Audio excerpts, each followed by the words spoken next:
Amen. Unang yata, nakamis na. So, balik po tayo sa Romans. At ngayong umaga ay ating tatalakayin ang Romans 7 verses 15 hanggang 20. Ang sabi ni Pablo, "For I do not understand my own actions. For I do not do what I want, but I do the very thing I hate. Now, if I do what I do not want, I agree with the law that it is good. So now, it is no longer I who do it, but sin that dwells within me. For I know that nothing good dwells in me, that is in my flesh, for I have the desire to do what is right, but not the ability to carry it out. For I do not do the good I want, but the evil I do not want is what I keep on doing." Verse 20. "Now if I do what I do not want, it is no longer I who do it, but sin that dwells within me." So I have entitled our topic for today, "The Enemy is Me." So tayo ay manalangin. Aming Ama, maraming salamat muli. Marami ho kaming dapat na pasalamatan. Sinabi niyo ho to bless you with all our beings, all that is within us, to bless your holy name, and to forget not all your benefits in our lives. Kaya Panginoon, we come today and we continue our gathering today with a grateful spirit, because Lord, you are worthy to be praised. At Panginoon, sa amin hong muling pagbabalik sa pag-aaral ng Aklat ng Roma, hihiling namin na bigyan mo kami ng puso na hindi lamang makikinig, hindi lamang aasa sa inyong grasya na tumulong sa amin, o hindi magkaroon ng puso na masunurin, susundin ang inyong kalooban. Dahil, Panginoon, tunay na ang pakikinig sa inyong salita ngayong umaga can only become true worship if we obey. Remind us, Lord, that the highest form of worship is obedience unto you. At yun po, nawa ang maging hangarin po namin ngayong umaga. Kaya sa lahat po ng gagawin ninyo, maibalik lamang ang lahat ng papurit pagsamba sa ngalan po ni Jesus. Amen. So bago mo natin i-consider itong turo ni Pablo on a verse-by-verse basis, meron lang mga ilang several observations na nais kong malaman natin para makuha lang mo natin yung konteksto o yung kabuuan na nasa isip po ni Pablo regarding this particular text. Now, una-una ho, si Pablo ay binago niya yung tense ng words. Okay? Words are of course action words. Mula ho sa past tense na ating pinag-aralan sa verses 7 to 13, ngayon naman ho, sa verses actually 15 hanggang 25, nasa present tense na. Okay? Yung kanyang mga verbs na ginamit dito. So ulitin ho natin, no? Sa verses 7 to 13, past tense yung kanyang ginamit. And then, dito naman ho ay present tense. Na bakit ko ito binibigyan emphasis? Dahil mahalaga ho ito sa pag-i-interpret po natin kung ano ho ang kanyang kalalagayan dito sa verses 14 to 25. Dahil meron ho kasing dalawang school of thoughts regarding ano ho yung spiritual condition ni Paul when he wrote yung kanyang sinulat ang Aklat ng Roma. So ang sabi ng iba, he was referring to his old past life or yung kanyang pre-conversion experience in Christ. So sinasabi nila na itong mga struggling with sin, itong mga fight against sin, yung kanyang gustong gawin na mabuti na hindi niya magawa, at yung ayaw niyang gawing masama na siya nagagawa niya ay tumutukoy sa kanyang dating buhay nung siya ay Pariseo pa, nung bago niya nakilala si Kristo doon sa road to Damascus. So yun po yung isang school of thought dito na nagsasabi, Paul was referring to his past life, yung kanyang struggle with sin. Pero the other school of thought na siyang pinangahawakan ko ay ang kanyang tinutukoy dito ay yung kanyang present struggle as a believer in Christ. So mamaya makikita ho natin kung bakit yan ay mas faithful na interpretation, meaning na ang tinutukoy dito is yung present experience niya. Kaya mga present tense ang ginamit para patunayan na kahit na ikaw ay Kristiyano na, ay hindi pa tapos ang iyong struggle sa kasalanan. So hindi ka lang nag-cross along into glory, hindi smooth sailing ang Christian life. Akala ko ng iba ay pagka ikaw ay na-born again, na-convert ka in Christ, umattend ka lang ng Bible study, umattend ka ng prayer meeting, umattend ka ng fellowship, you hang around with other Christians, okay na ikaw ay lalayuan na ng kasalanan, nalalayas na ang kasalanan sa buhay mo, at hindi na magkakaroon ng power ang kasalanan over you. So, yun mo yung unang gusto ko lang ipakita rin, na Paul changes from the past tense in verses 7 to 13 to the present tense in verses 14 or 15 up to the last verse of Romans chapter 7. Pinapakita mo rito sa ating text yung progression na ang ugat ng ating spiritual struggle. And I'm talking about every Christian, lahat po tayo, wala exception, ay yung overwhelming power ng kasalanan. Yung overwhelming power ng kasalanan. So yun po yung gustong ipakita rin po na ugat ng ating spiritual struggle. There is what I can call an inside job that is continually trying to demolish o wasakin yung ating magandang relasyon sa Diyos. Yung ating reaching forward to the goal of Christ-likeness. Meron akong umihila, merong tumitigil, merong kumukontra, merong tug of war na nangyayari every moment of our lives. At sinasabi mo rito na ito ay isang inside job. Yes, meron mo mga external threats, mga panlabas na danger. Nandyan mo yung mundo, nandyan mo yung diablo, yung mga demonyo, alam mo natin. Pero ang pinaka-delikado, alam niyo kung ano? Yung nandyan mo sa loob. It's an inside job.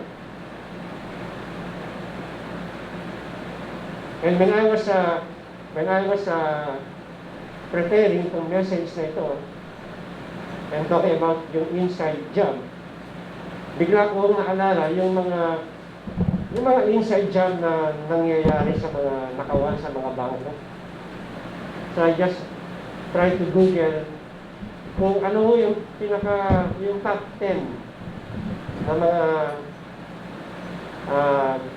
we can call greatest robbery in the history of the world in terms of yung pinakamaraming na nanakaw na pera sa bangko. At ito ang mga nanakaw na ito ay nangyari dahil meron pong inside job. Ibig sabihin, yung pong nagplano at yung pong nag-implement ng pagnanakaw ay karamihan sa kanila hindi mo galing sa labas, kundi galing doon sa loob. mga empleyado, o yung mga may alam sa ins and outs ng bangko. And what was very interesting sa isang nakita ko rito ay yung robbery na nangyari sa Baghdad, Iraq. Yung pinakamalaking bangko na may pinakamalaking pera. Ito ho yung Central Bank ng Iraq. At alam niyo kung sino nagnakaw? Kung sino mastermind? Walang iba ho kundi si Saddam Hussein. Yung kanilang presidente. The dictator Saddam Hussein.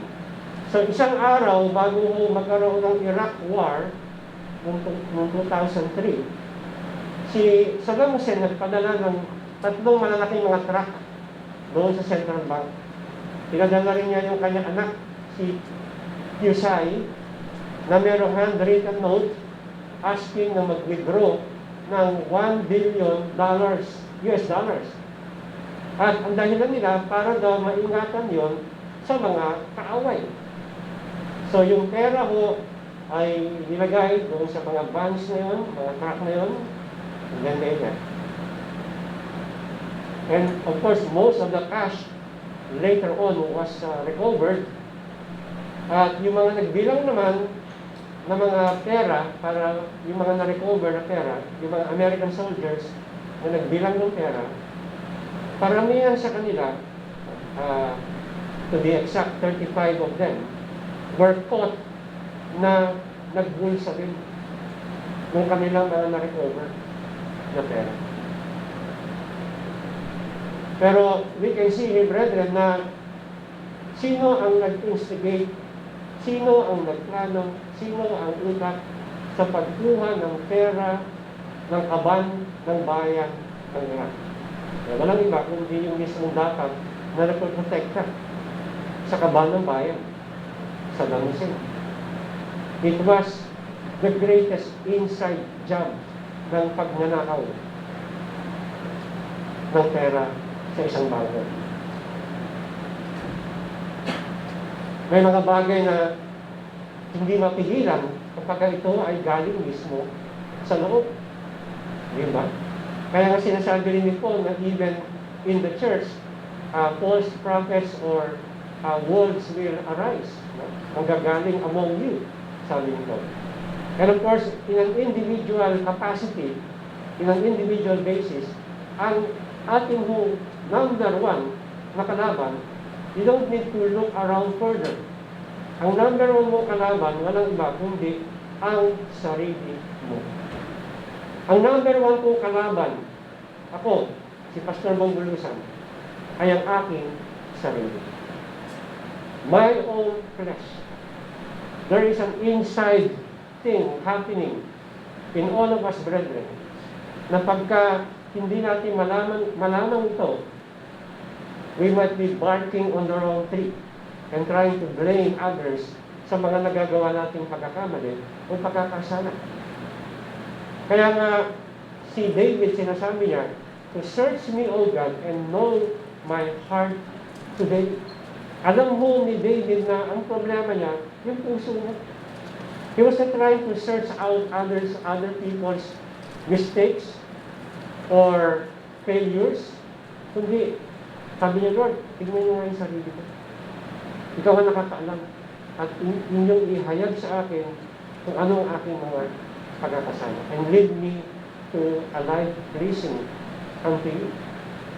So the root problem na gusto kong ipakita ni Paul sa atin dito is not the outside threat of the world, not the outside danger of Satan, although these things are real enemies as well. Pero ang ating number one na problema is the enemy within us. And at the same time, sinasabi rin dito na si Paul ay hindi niya maunawaan accurately, hindi niya ma-analyze yung kanyang sariling struggle sa kasalanan. So when Paul wrote this, hindi mo niya sinusubukan na bigyan tayo ng clear-cut solution sa problema natin. But simply, dinidescribe mo niya yung immensity ng problema ng kasalanan. Yung intensity ng struggle natin sa kasalanan. And whenever we are struggling with sin, meron po mga fragments of pain and difficulty. Somehow it leaves a big scar sa ating spiritual na buhay. You know, it's like when you play a tug-of-war game. Diba? Marami yung nasasaktan sa tug-of-war games. Pag hindi mo sila marunong maglaro ng tug-of-war, pwedeng mabalian yung arms nila, yung wrist nila, pwedeng balikat nila, pwede silang makilayan sa tuhod, sa paa. Pag hindi mo alam, laruin yung tug-of-war. And even in the history of tug-of-war tournaments, kasi meron talaga mga official tournaments ang tug-of-war. Kahit yung mga professionals, yung mga iba ho, nai-enjoy din sila. And in the Christian struggle, when you look at the original meaning ng tug-of-war, it actually means a struggle. You know what? If you have played that game, meron talagang you have to claim your territory. You have to really not only outsmart, kundi overpower yung kalaban. And we know that sin can sometimes outsmart us and overpower us pag hindi mo tayo handa na lumaban sa kasalanan. So there is an ongoing struggle. Kaya nga sabi ni Paul in Galatians 5:17, for the desires of the flesh are against the Spirit, and the desires of the Spirit are against the flesh. For these are what?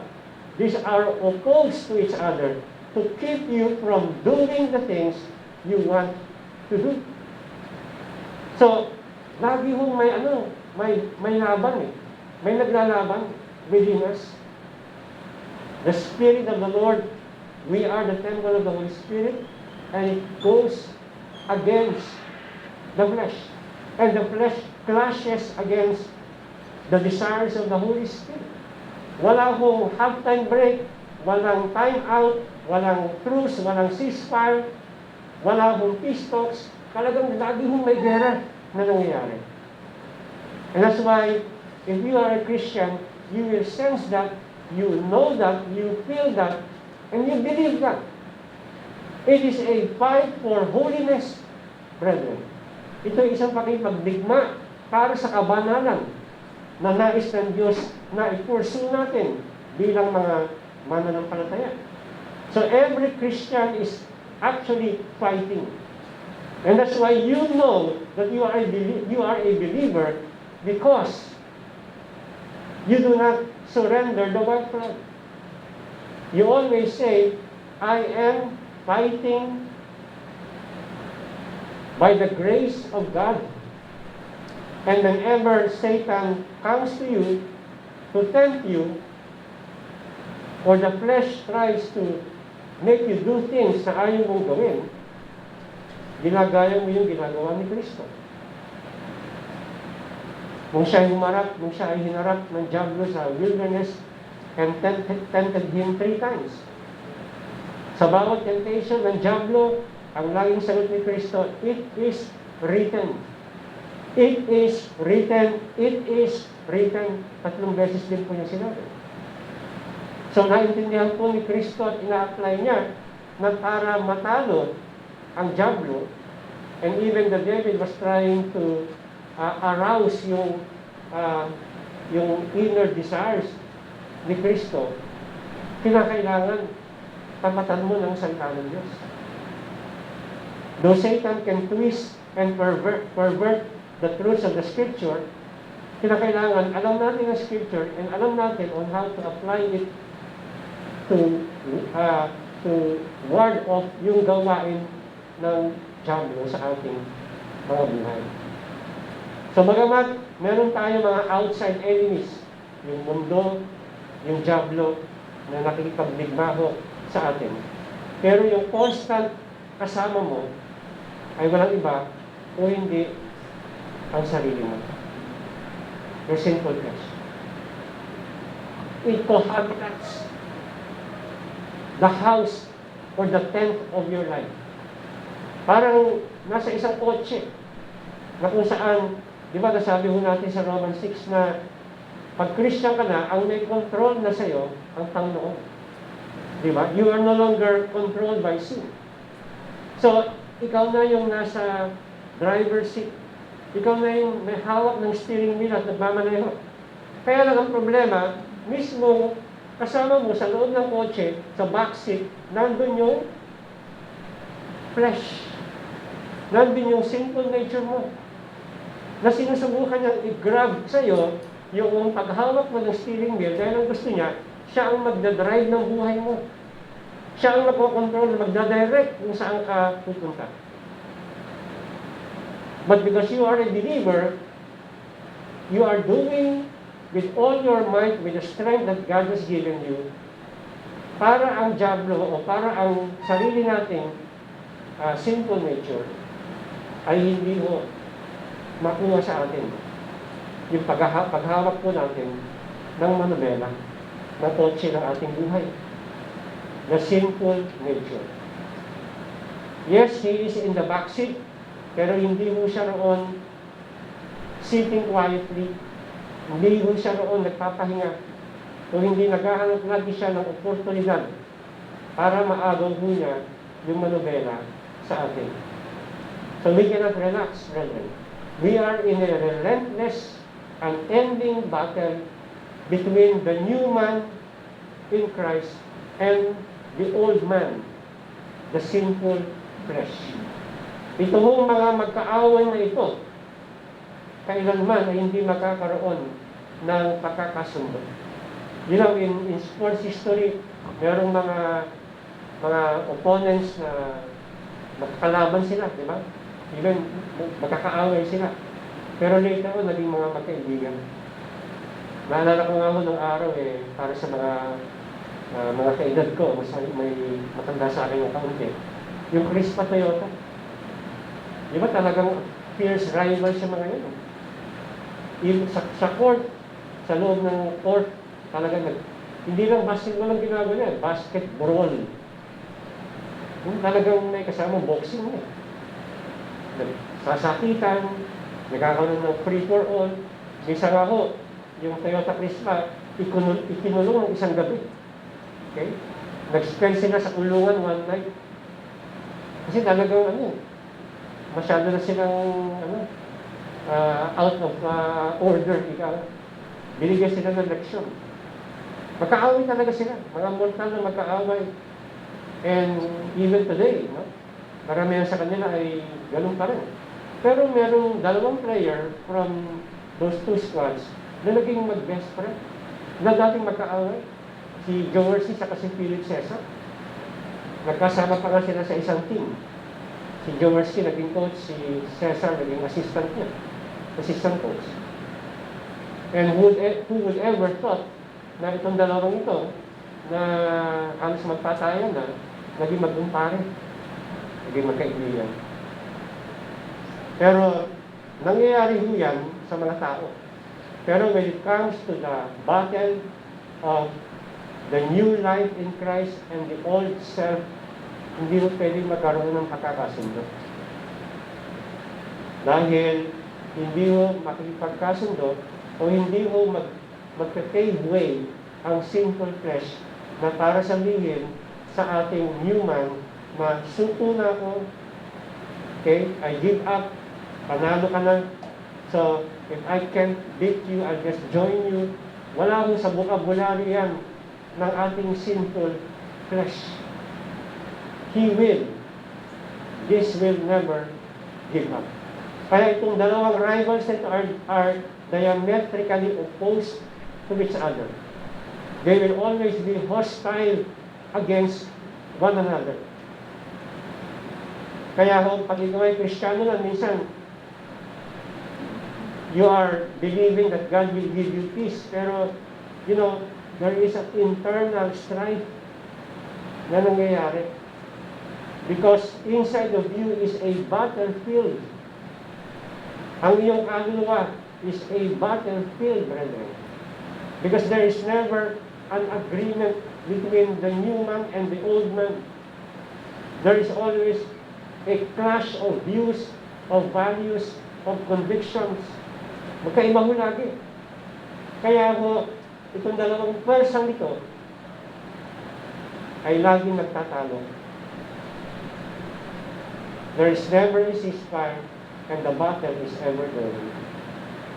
Kaya ho, ano ang nais sabihin ni Paul regarding the enemy within us, meaning the sin within us? Unang-una, next slide, that sin is a baffling mystery.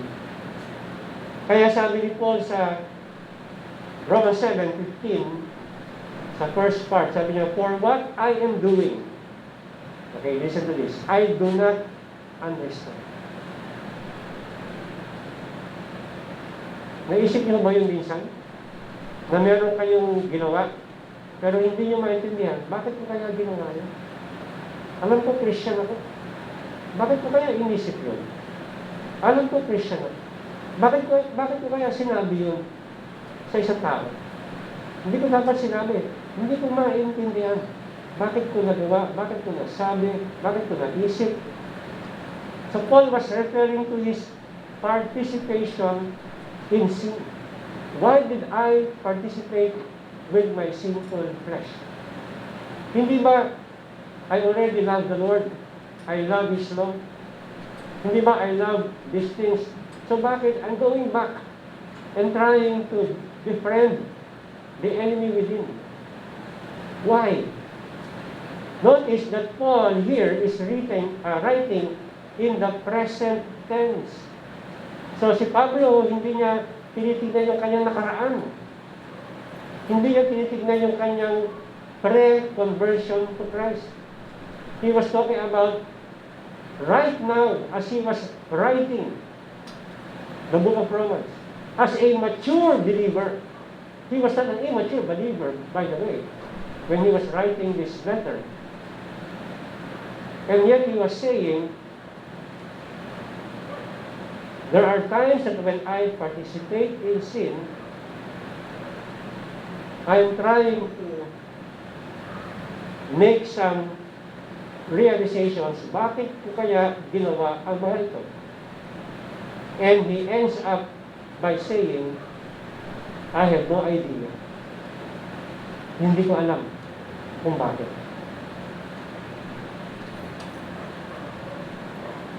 Ganyan din ho, di ba? Ang atin hong nagiging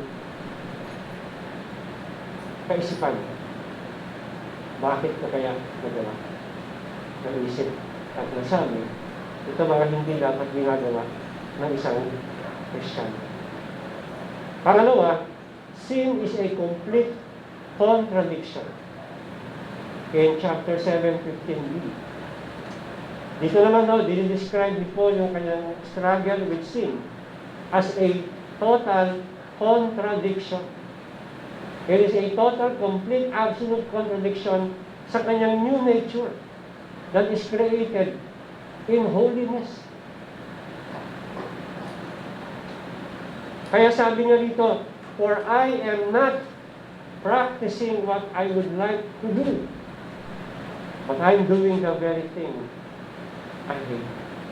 So sinasabi ni Pablo, yung gusto niyang gawin, he knows that he is not practicing. And what he is doing is the very thing na kinamumuhian niya. So parang lahat sa mga ginagawa niya, hindi naman lahat kundi sa mga ibang ginagawa niya, parang inverted. Baliktad. So what he does not want to do, ginagawa niya yun. Yung ayaw niyang gawin, yun ang ginagawa niya. Nagkaroon nga ng kantang ganito, di ba? I think it was in the 90s. Gusto kong bumait, pero hindi ko magawa. So there is both a negative and a positive aspect to this inverted dilemma sa buhay po ni Pablo. Nakakasalanan siya dito yung sins of omission and sins of commission. Yung sins of omission po are what he does not do, pero dapat ginagawa niya. Yung sins of commission are what he does, but should not have done. Ang ginagawa niya, pero hindi naman dapat, sana, gagawin. Kaya nung sinabi ni Paul na, for I am not practicing what I would like to do, siya ho ay nagbabanggit o tinutukoy niya rito yung mga pinapractice niya pertaining to personal holiness. Alam niya na kinakailangang i-practice, i-exercise ay yung yung mga bagay that would lead to personal holiness. Pero minsan he fails to do it. So again, this is in the present tense, okay? As a believer, even as a mature believer. So the contradiction within Paul is that he is not always practicing these things. Alam niyo, nung binabasa ko ito, lalo akong humanga kay Pablo. Nakita ko yung kanyang honesty, yung kanyang humility.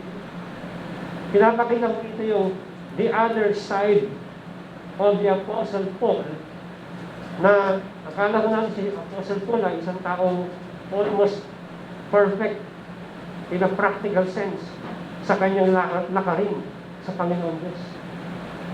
So he was very, his life was an open book, if we might say, nung kanyang sinabi ho ito, na he is not always practicing these things. Yung kanyang desire ay para sa kabanalan. Pero sa kanyang practice, yung kanyang practice does not always line up with those godly desires. Kaya ho, dito mahalaga na makilala natin ang ating mga sarili. We see that sin is a total contradiction to who we truly are in Christ.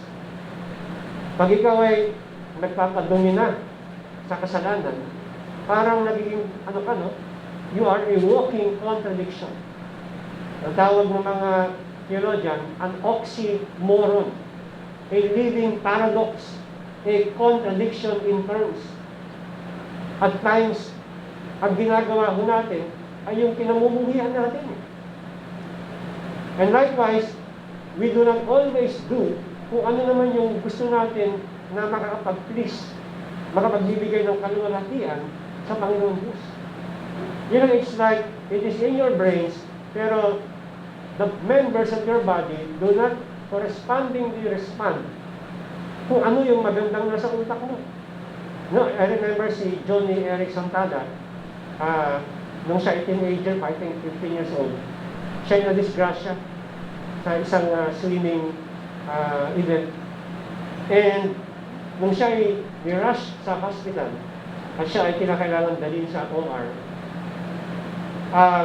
siyempre, pinalitan mo siya ng lab gown. And then yung blanket na nakakover sa kanya ay medyo nahulog sa floor. So siyempre, ang natural tendency para hindi na-expose yung part ng body mo, tutunin mo yung kumot. Yun ang kanyang ginawa. So nasa isip niya, siya ay tatayo, bababa, tutunin niya yung kumot para takpan yung kanyang katawan. Pero hindi niya magalaw. Hindi niya magalaw ang kanyang mga paa, ang kanyang mga braso, ang kanyang mga kamay. Siya naging isang paraplegic. You can only move, I think, yung kanyang head. Other than that, wala na. So, kung ano yung gusto ng kanyang utak, yung katawan mo niya, hindi na mag-respond. Yun ang nagiging problema ko ng mga Kristiyano. In our minds, we are educated by the Bible kung ano ang sinasabi ng Diyos na dapat mong gawin, kung ano sinasabi ng batas na kinakailangan mong mag-comply. Pero yung ating sinful flesh does otherwise. Kumokontra siya. Sin is a total contradiction. And this is certainly true about every Christian brethren na kung saan maaring marami tayong alam, pero karamihan sa mga alam natin, hindi natin ina-apply o hindi natin na-apply. At yung mga bagay na dapat umiiwas tayo doon, dahil alam natin yun ay kasalanan, yun ay makakasira sa ating mga buhay, doon naman tayo pupunta. Yun naman ang ating pinapractice. Sin is a total contradiction. Pangatlo, sin is a legal offense. Sabi sa verse 16, but if I do what the very thing I do not want to do, I agree with the law, confessing that the law is what? The law is good. The law is good. So, obviously, ang sinasabi ni Paul dito ay yung kasalanan, okay, the sin that he does not want to do, yun ang kanyang ginagawa. The very thing I do not want to do. He's talking about the sin na ayaw niyang gawin. Yun ang kanyang ginagawa. So alam natin na ang bawat mga mananampalataya ay may struggle dito. Kasi kung hindi ka Christian, wala kang struggle. Kaya nga, I believe with all my heart, when he wrote this, he was talking about his present struggle as a believer. Pag hindi ka believer, believe me, dabarkad mo ang kasalanan mo. Gina-justify mo yan. Buhay mo yan. It's your lifestyle. Pattern ng buhay mo yan. Ini-endorse mo yan sa mga iba. Ini-encourage sa mga iba na, oh, sige, gawin mo ito. Walang masama dyan. Okay lang yan. Ang masama pag nahuli tayo, pero wala naman nakakakita. O hindi ka mananampalataya.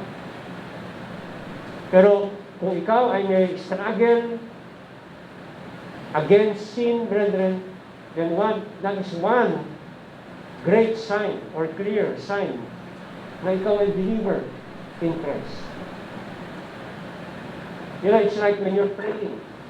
Minsan may struggle ka na, ang gusto ko ay pag-pray, ano yung gusto ko. Pero you have a struggle, but Lord, I want to follow your will. I want to pray your will be done on earth as it is in heaven.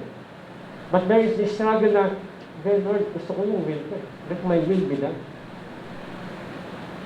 But at the end of your prayer, you still say, but nevertheless, Lord, let your will be done. A sign of a true believer in Christ. Alam natin, at alam ni Paul na habang tayo natin sa mundo, we can never reach sinless perfection. If anyone could have reached the place in their Christian life na hindi na sila nag-struggle sa kasalanan, pwede na siyang ipako sa krus dahil perfecto na siya. Pero wala hong ganun. We cannot just coast along into glory na kung saan wala tayong pakikibaka laban sa kasalanan. Si Apostle Paul ho, who authored 13 books in the New Testament and a believer in Christ, siya po ay naka-entrench pa rin sa kanyang sinful flesh. At kung kay Pablo ho, ganun ang kanyang real na karanasan, how could it be different with us, brethren? It is no different for you or me na mga believers. Kahit na sabihin mo mature believer ka na, we will always be fighting sin until the very last breath of our lives, brethren. The battlefield will not be replaced by playground field. The spiritual conflict will not go away. You cannot say, sin, go away, come again another day.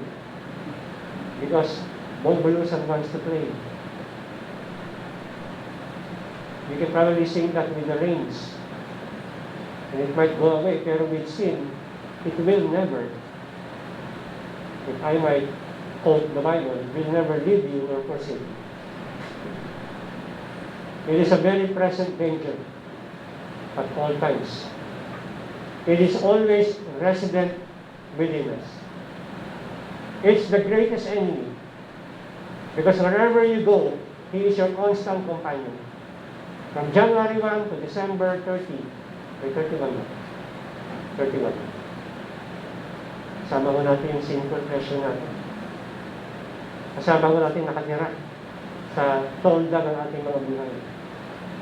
Yes, ang kasalanan po ay hindi na naghahari sa atin, as we have studied in Romans 6,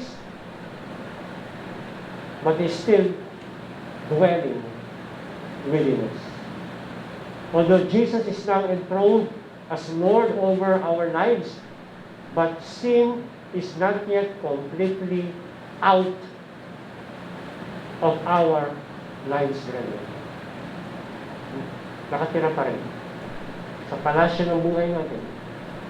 Meron pa rin direct access sa ating isip, puso, emosyon, at miyembro ng ating mga katawan. Sabi mo ng New Testament, it affirms that all sin is lawlessness. 1 John 3:4. Let me quote yung sinabi ni John MacArthur, all sin is a departure from the standard of the law. It is a violation against the governing statutes of the King of Heaven. All sin is a defiant rebellion against the sovereign of heaven and earth. So as you think about your own life, do not think of your sin as a small problem that you can excuse yourself from. It is rank rebellion against God. It is a serious violation of the rule of law in heaven. It is an egregious offense against the good law of God. Close quotation. In our next point, next slide, we can see that sin is an indwelling force. Sin is an indwelling presence na nandiyan pa rin sa buhay nating lahat, kahit Christian na tayo.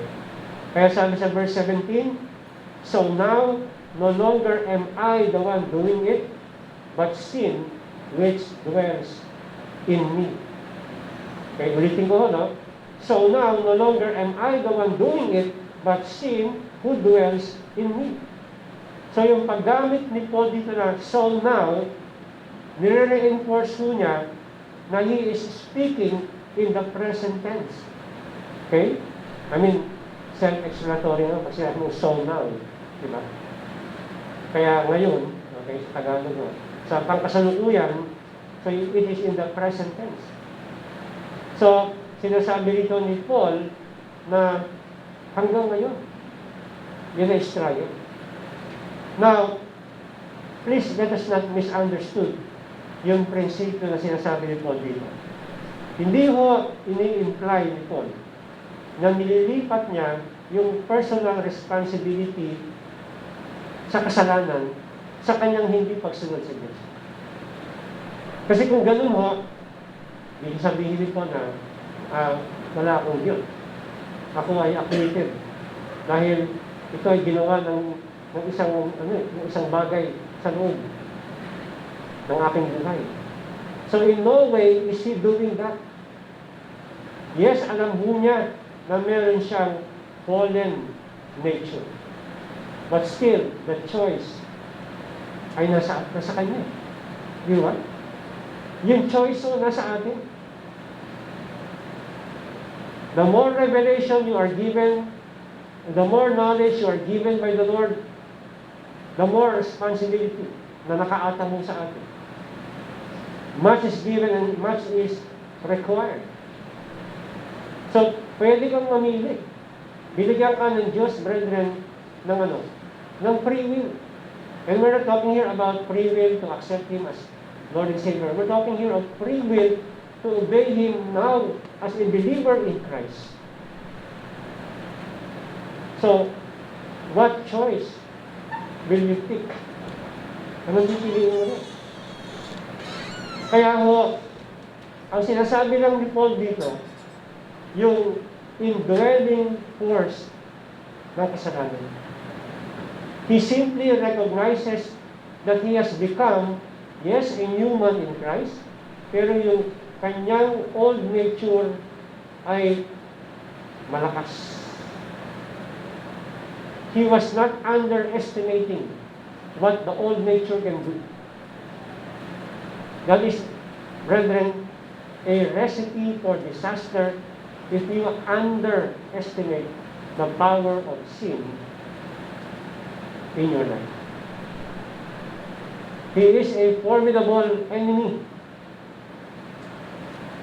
capable, brethren, of stealing our joy, stealing our peace, and even hindering our walk with the Lord. Siyempre, alam natin na pag tayo nasa langit na, alam natin na even the presence of sin will no longer touch us dahil wala na ho yan. Pero ang problema ho, at the moment, at present, tayo ay nabubuhay in this flesh with a sinful, unredeemed flesh. Kaya, kasama mo pa rin. Kumbaga sa napadormitory mo pa rin, yung kasalanan. Maaaring ikaw, nasa double deck kayo siguro. Nasa taas ka, nasa baba siya. Niyuyug niya yung kama ninyo para guluhin ka. So, ang problema ni Paul, yung kanyang old fallenness that remains in him. Alam niya na yung sinful flesh no longer reigns in him, but still dwells in him. Hindi pa lumayas. Hindi mo nung dumating si Kristo, biglang automatic lumayas na yung kasalanan. Hindi na. Kasama pa rin niya pag siya'y natutulog. Kasama pa rin niya pag siya'y nagbabiyahe. Kasama pa rin niya kung siya'y gumagawa ng missionary works. Kasama ho natin yan when we're talking to people. Even when we come to church. Amen? Kasama ho natin yan. Yung mga gusto mong makinig, kaya sabi ng flesh mo, bumak mo lang ka sa tulog. Magano ka na lang, half awake, half asleep. Pwede yun. Ito nakagano'n. Minsan nakapigit, minsan nakakamigit. Isipin mo na lang kung ano yung mga gagawin mo for late tonight or tomorrow. Kung hindi mo masyadong pansinin yung preaching ng pastor, paulit-ulit lang naman. Nandyan ho yung kasalanan. Every waking hours of our lives, buhay yung sinful nature. Hindi ho dormant. Hindi ho yan parang vulkan na may mga panahon dormant. Dormant, whatever. Dormant. Month. Okay? Na parang walang activity. Hindi mo. He is very much alive, alert, awake, enthusiastic as the song says. It dwells deep within us. Kung yung cancer cell, pwede mong tanggalin through surgery, yung kasalanan mo, pwede lang sana. But through surgery, pwede ma-extract. Pero hindi mo eh. It dwells so deep within us. Sin is an indwelling force. Next slide. Sin is a contrary power. It is a contrary power to the believer's new nature. Sabi ni Paul sa verse 18. Mamaya, basahin pa natin yan. So our new man in Christ and our old sinful flesh are what? Unequally yoked. Ibig sabihin po, hindi sila pwedeng maging body-body. Hindi sila pwedeng maging BFF. Hindi rin pwedeng sila ay maging friends sa FB. Hindi mo pwede. They cannot agree on anything. Lagi ho silang total opposite ng direction. Wala silang middle ground. They do not share something in common. Sila ho ay antithetical to each other. Kaya ho yung kasalanan sa isang Christian is a contrary power. It is a power that tries to grab the power that has been given to you through the Holy Spirit. Kaya ang sabi nga ni Paul sa verse na ito, "For I know that nothing good dwells in me, that is, in my flesh." Paul speaks with absolute certainty, "For I know." He was not second-guessing. Sabi niya, tiyak na tiyak ako. Napaka-emphatic ni Paul at sinasabi niya, "Nothing good dwells in my own flesh." So yung binabanggit ni Paul na flesh is the old sinful nature. Yung mga inclination, yung mga leanings ng kanyang fallen humanity. Paul was using a possessive pronoun, yung pronoun na my, my, in connection with his flesh. So this is very personal para kay Paul. Sinasabi ni Paul, nothing good dwells in his sinful flesh. Everything in my sinful flesh is a total opposition, in total opposition to everything that is holy and righteous and good. Kaya yung ating whole self is the very opposite. Okay? Meaning, if God's law is holy, righteous, and good, yung ating old self naman po, sinful nature, ay wicked, vile, evil, carnal.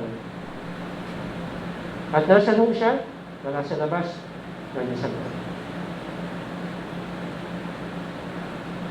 This is how David was still able to commit adultery. Kung hindi niya iningatan yung kanyang sarili, then the sinful flesh got the better of him. And he fell into adultery. This is how Abraham lied about yung kanyang true relationship with his wife, Sarah. This is how Moses could commit murder by killing an Egyptian. That is how Peter could deny the Lord. And so on and so forth, in many instances wherein even the best of them, the Bible characters, fell at one time because of the sinful flesh, which of course, again, hindi mo sila acquitted sa kanilang mga ginawa. Because they have a choice, either to follow the new man and to resist the old man. Kaya nga, ang command ni Paul, or rather ni James sa kanyang sulat, sabi niya, resist the devil. You can also say, resist your sinful flesh. Di ba? Kaya ho, when we think that we have overcome sin, we must beware. Let us caution ourselves. Because the sinful flesh still lives in us. We are only one step away from committing even the most hated sin in the eyes of God. Our sinful flesh remains still with us. Our next point in the next slide is sin is a contending evil. Paul writes, "For the good that I want I do not do, but I practice the very evil that I do not want." So as a believer, si Paul has a new desire. I'm sure you know that, di ba? Pag Christian ka na, iba na yung desire mo. Dati binabasa mo lang kung ano-anong magazine. Ngayon, gusto mo nang basahin, Bible. Dati pagkalingko, kasama ka ng gusto pumunta. Pero ngayon, ang gusto ko lagi, nasa church ka. Dati ang gusto mo kasama lagi, yung mga gumagawa ng mga kalokohan.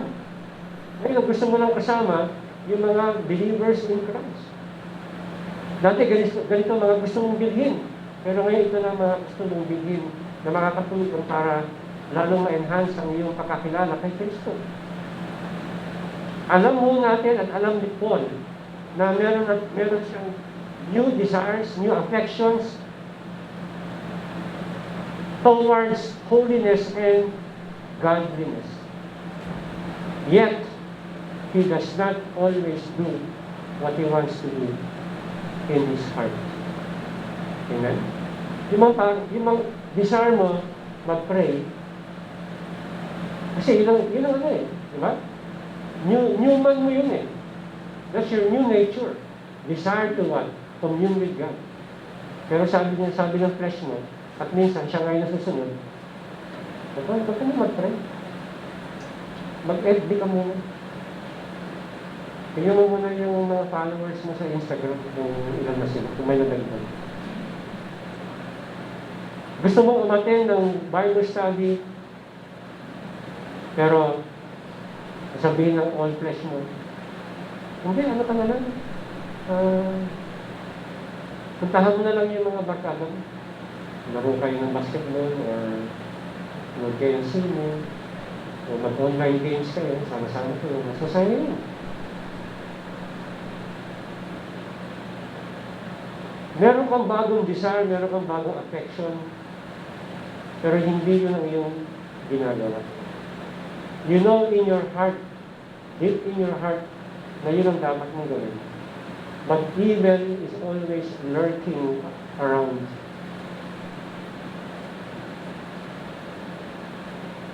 There is still a capacity within us to do evil.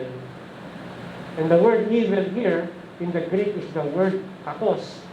It is a very strong word that means wrong, wicked, destructive, contrary to evil, but contrary to holiness, should say.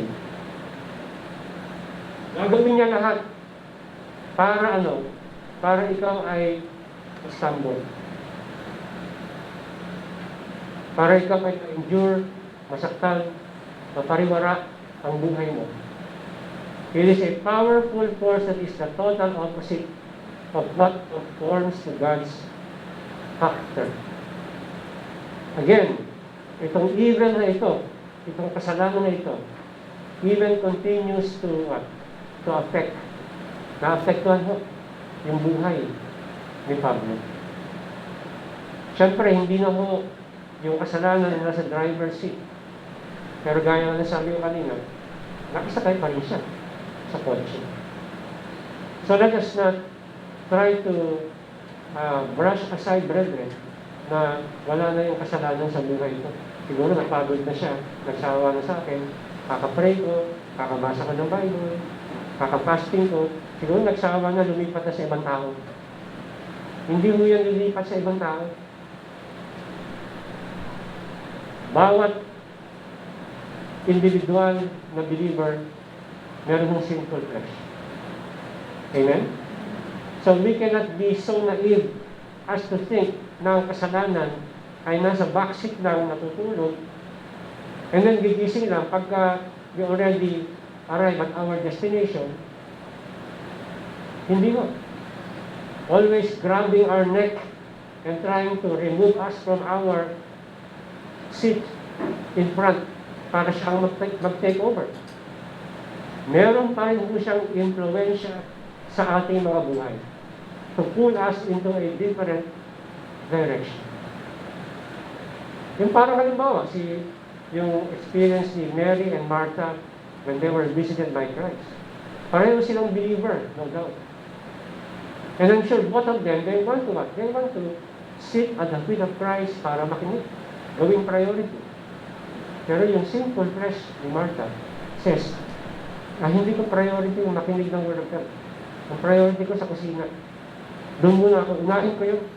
Saka na lang yung Word of God. So, sino nasunod? At that very moment. And we are not saying na masamang magluto o masamang mag-prepare ng pagkain. Pero yung sinful flesh na nasunod. Is that my own? Did I arrive at my own conclusion? Hindi mo. Ang sabi ng Panginoon, Martha, Martha, you are worried and bothersome about so many things. Mary has chosen the better part. Sabi ng Panginoon sa kanya. So we can see here na ang lakas ng hatak ng kasalanan. Ang tanong, ikaw ba ay on the opposing side? Ikaw ba ay hinihila mo yung tali, yung lubid? kung pinababayaan mo lang na mahatak ka papunta sa kanila. You know you are a believer because kahit hinahatak ka sa kanilang side, with all the grace and strength na binigay sa ng Diyos, you will fight the good fight of faith. Amen? Hahatak ka para hindi ka. Baka may sinful flesh din yata ito. Hello? Ayan. So, where am I? So, last slide na tayo. Our last point is, sin cohabits within us. Sabi ni Paul, but if I am doing the very thing I do not want, I am no longer the one doing it, but sin which dwells in me. So ito ay parang repeat ng sinabi ni Paul earlier in verse 17. Pero gumagawa lang siya ng clarification that though he is doing the sin, it is not the real Paul. It is not the true Paul now that he is converted. The real Paul is the new man that he is in Christ. Kaya yung salitang sin that dwells in him, yung salitang dwell ho rito ay in the Greek oikeo, means to live with, as though to cohabitate or to co-occupy a house with another person. So ina-affirm lang po, dinidiin lang ni Pablo na yung kasalanan ay naging permanent resident kasama niya sa bahay. Araw-araw, bawat minuto, kasama niya. Hindi na umalis doon. And it will never go away. That is the reality of the believer's life. The sinful flesh is a permanent house guest that is always looking over his shoulder and whispering in his ear. Lagi may binubulong kay Pablo. Lagi may binubulong ho sa atin. And to simply place it, brethren, sin is a monster living inside of each one of us. So for every believer, ang kasalanan ho ay realidad. Hindi ho siya isang figment of imagination lamang. Nagpapatuloy ho siyang tumira kahit na ikaw ay ligtas na kay Kristo Jesus. Kaya ho, kahit na pag-aralan ho natin yung Romans 6, at maaaring isipin natin na we are now just cruising into glory, na wala mga speed bumps, wala mga hindrances, nagkakamali ho tayo. Kaya pinasok agad yung Romans 7 para ipaalala sa atin ni Pablo na ang kasalanan ay buhay na buhay na nakatira sa ating mga buhay. Pero lalabanan natin siya hanggang sa pagdating ng ating Panginoon. Kaya ho, remember, you will never get out of Romans 7. You will always have to deal with Romans 7. And you need to understand that if you try to suppress Romans 7, you are in great deception and in great trouble. Because there is no sinless perfection. For we are living in the flesh and our bodies are yet unredeemed. Our souls are redeemed, of course, but our bodies, our physical bodies, are yet to be redeemed. And we will be looking at that in Romans chapter 8. But until then, brethren, we need to deal with the enemy within. Because the enemy is me. The enemy, brethren, is us. Kaya ho, Romans 8 will show us later on. Of course, we're not yet through with Romans 7. May isang section pa. But Romans 8 will show us the Spirit-filled life, so that even the indwelling flesh will no longer control us, more rule over us. So in conclusion, the last slide, we cannot adopt a defeatist attitude because greater is He who is in me than the power of indwelling sin. Kasi ayoko ho na we walk away from this gathering and say na, wala na pala akong magagawa. Talagang ganyan na pala ang buhay. Life is life. So be it. So, hayaan ko na lang yung kasalanan na to take over my life. No, I don't want any one of us to leave this place with a defeatist attitude. With all these things na atin ang pag-aralan ko. Remember, greater is He who is in me, who is in you, than the power of indwelling sin. Because of the all-sufficient grace of God, we will strive and grow in personal holiness. We will experience ever-increasing victories over sin in our lives. And for sure, sin is still within us as believers, but we are nevertheless making progress and moving forward into greater conformity to the image of Jesus Christ. As believers in Christ, brethren, we are still headed into the right direction as we reach forward to the goal of the outward call of God in Christ Jesus. Tayo'y manalangin. Hallelujah. Father in heaven, we bless you, we praise you.